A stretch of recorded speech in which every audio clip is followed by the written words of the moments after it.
Vous voyez l'entrée des deux équipes pour la grande finale du championnat de France de rugby, celle de Béziers avec son maillot bleu et la collerette rouge. Estève ici à l'image. Vous voyez la composition de cette équipe de Béziers dans laquelle Jacques Cantoni tient sa place d'arrière. Et nous avons également alors les trois quarts, Lavagne, Navarro, Sarda et Séguier et toute cette équipe dans la formation annoncée. Par contre, dans l'équipe de Brive, et contrairement à ce que nous avions annoncé jusqu'au dernier moment, eh bien c'est Alain Marot qui occupait le poste d'arrière à la place du titulaire habituel au Boiroux. Et c'est justement Marty qui était revenu au centre aux côtés de Michel Marot. Voilà, c'est parti. Béziers est à droite sur votre écran au cours de la première mi-temps. Brive, avec son maillot cerclé blanc et noir, se trouve à gauche. Et dès le début, vous voyez que les deux paquets d'avant se regroupent avec beaucoup de décision et que les brivistes paraissent très décidés à sortir le maximum de ballons. Vous savez qu'en effet, un des gros intérêts de ce match, était de voir comment les avants de Brive allaient pouvoir résister à ceux de Béziers, même se procurer des munitions. Et là, Brive est parti en ouragan, véritablement en trombe en début de match, jouant remarquablement son rôle. Voici à nouveau cette action au ralenti sur laquelle Pierre Besson est arrivé un petit peu trop tard pour reprendre la balle, une balle qui était sortie près du poteau de touche. Mais petit à petit, vous savez que Béziers a énormément gagné depuis l'année dernière en maturité, en confiance, que cette équipe techniquement arrive à être terriblement au point. Ici, c'était Génois, le grand second de ligne de Brive, qui a pris la balle en touche. Ce jeune garçon qui fait plus de 2 mètres était un rival sérieux pour Alain Estève et pour les sauteurs de Béziers. Béziers qui savait s'organiser en fond de touche comme à l'habitude. Cabrol ici avec ses coups de pied tactiques qui empoisonnent souvent l'adversaire. Et là, Séguier est arrivé un tout petit peu trop tard, mais la balle n'est pas enterrée par Navarro, qui est un grand spécialiste des relances. Séguier encore. Et sur cette action, vous voyez bien que Besson a manqué la balle, mais ce ballon est sorti au-delà des limites du jeu. Et c'est le premier essai, si l'on veut dire, qui a été manqué. Premier essai qui aurait pu revenir précisément à l'équipe de Béziers. Cabrol n'est pas content du tout de cet essai manqué, mais on voit même de la poussière blanche sur la balle. Du reste, le ralenti va vous montrer à nouveau cette action.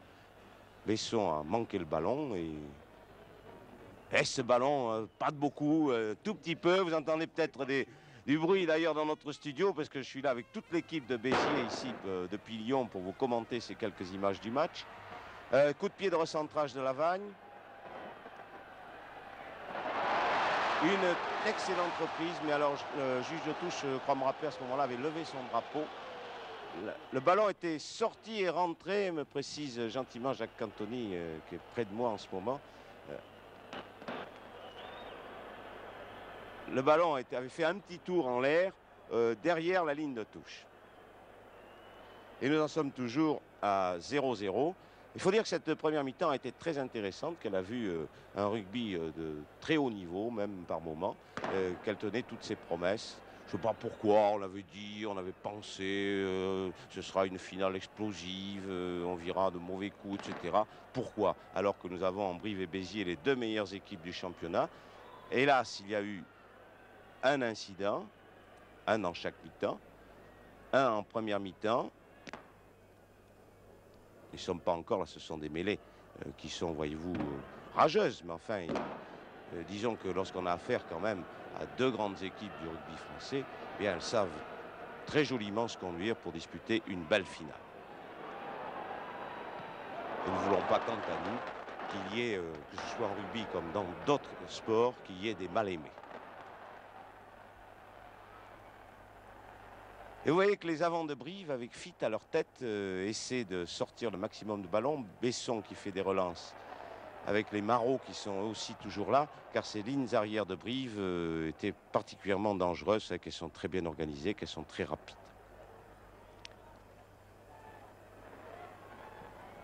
Et il faut dire qu'au long de cette première mi-temps, eh bien Brive qui s'est assuré beaucoup de ballons en touche, eh bien, ces brivistes, à différentes reprises, et le plus souvent, ont dominé territorialement, sont venus jouer dans le camp de Béziers. Mais cela, Béziers y est habitué.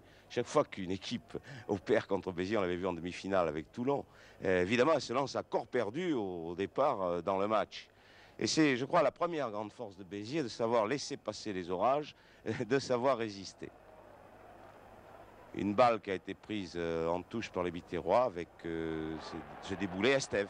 Estève qui est par terre et là qui va prendre un méchant coup de pied. Je sais bien, heureusement ça n'aura été qu'un accident dans ce match. C'est évidemment ce qu'on ne veut pas voir sur un terrain de rugby, surtout quand un homme est à terre, et d'autant plus lâche et dommage de lui donner un coup de pied parce que vraiment à ce moment-là il est absolument sans défense. Voici du reste encore cette action sur laquelle vous voyez Estève qui est plaqué par Fitt, mis au sol très normalement, mais il y en a d'autres qui arrivent. Oui. Et alors c'est la pénalité que Cabrol va transformer. 3-0. 3-0 à ce moment-là pour Béziers.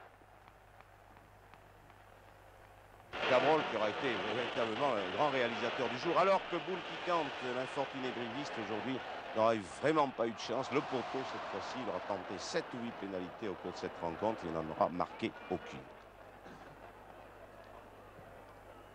On peut dire d'ailleurs pour Brive, qui s'est comporté en très grande équipe, que ça a été véritablement le match des occasions terribles.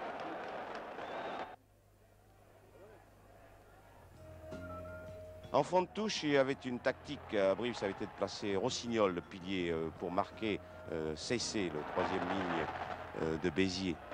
Et cette tactique a failli assez bien réussir au Brivistes. La Puget a renversé. Alors là c'est incroyable. Puget, voyez-vous, a lâché la balle. Séguier a tapé sur le bras au moment où il allait marquer l'essai.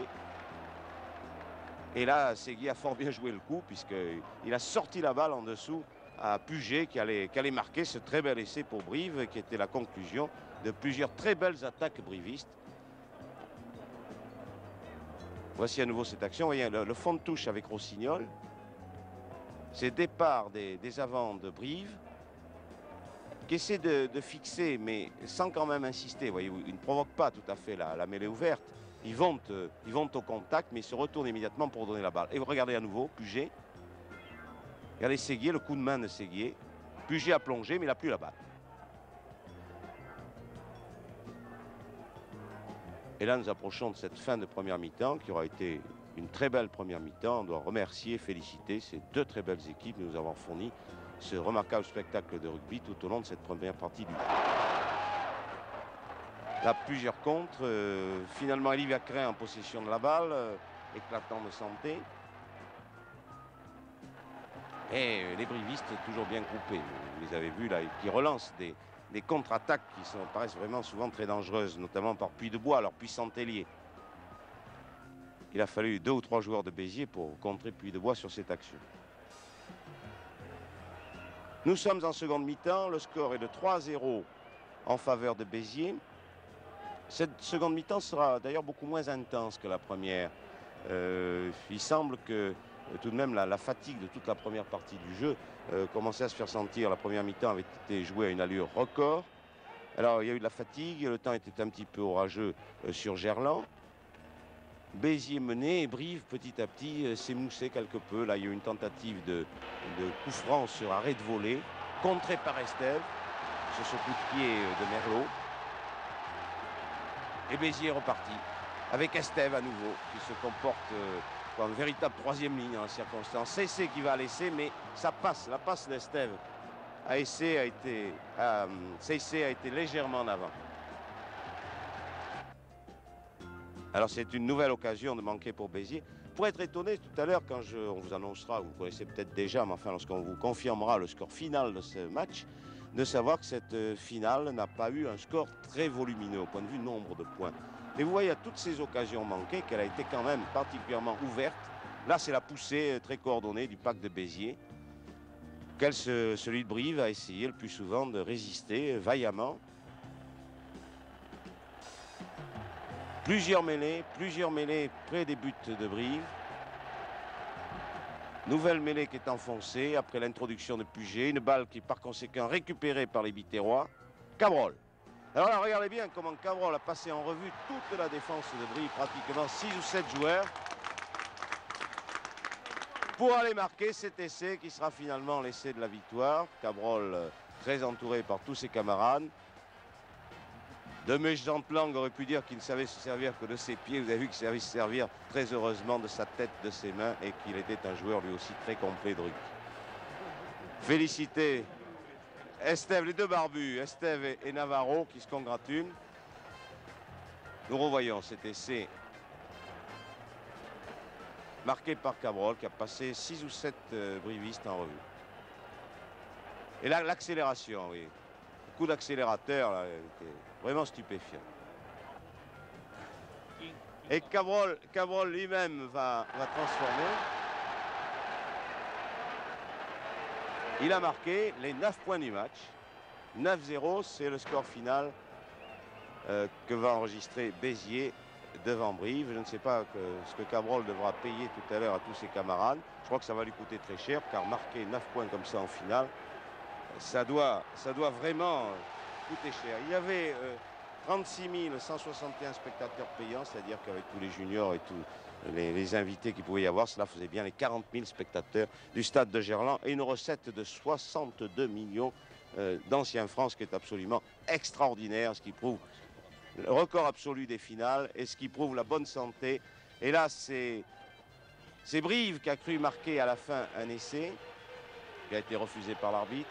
Nouveau coup de pied à côté de l'infortuné boule piquante. Ça, on peut dire vraiment que Brive n'a pas eu de réussite, absolument aucune réussite aujourd'hui.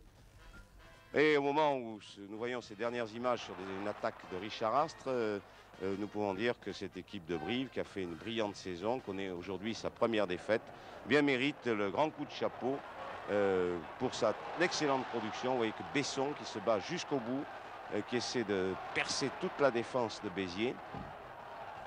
Et là, Cantoni qui roule, oui, il vaut mieux rouler jusqu'à la touche. Comme ça, la balle, au moins, ne reste pas sur le terrain. Donc, on peut dire bravo Brive pour l'excellente tenue de son équipe. Là, une cravate, une méchante cravate, c'est un autre geste qu'il ne faut plus voir sur les terrains de rugby non plus. C'est évidemment, je sais, un geste plus nerveux que méchant, mais ça fait trop de mal. Alors, cette pénalité en face des poteaux, est-ce que Brive va quand même sauver l'honneur? C'est Alain Marot, cette fois-ci, qui vient taper ce coup de pied.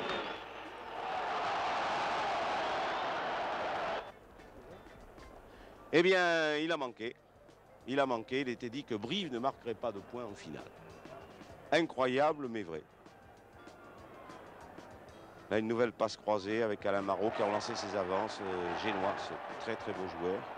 Certainement un grand seconde ligne d'avenir pour le rugby français. Une ultime tentative de Roch, qui aura tout essayé lui aussi. Et Besson a été pris, vous voyez, par 3 ou 4 joueurs de Béziers. Il n'y avait décidément rien à faire. Et Béziers est resté le plus fort sur ce match.